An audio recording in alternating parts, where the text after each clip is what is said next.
Pinalawig ng Manila North Cemetery ang deadline ng pag-aayos ng mga puntod. Ang ilang kaanak mas pinili magpunta na roon itong weekend. Balita hatid ni Darlene Kai. Naghahabol sina Gerald na tapusin ang pag-ayos ng musuleo ng kanilang pamilya. Nung ano pa kami nandito, nung 22 pa. Kaso dahil nga paulan-ulan, hindi namin natatapos. Ngayon, pipilitin namin matapos, sakto maganda yung panahon, maaraw na.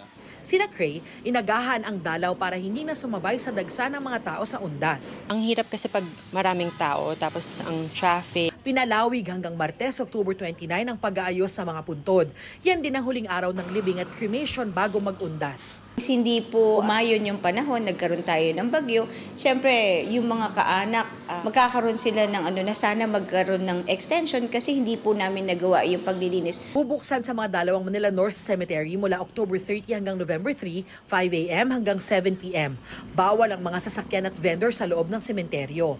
Bawal din ang pamimigay ng mga campaign paraphernalia ng mga aspirant para sa eleksyon 2025. Kahit mga tent o tolda na may pangalan ng politiko, bawal.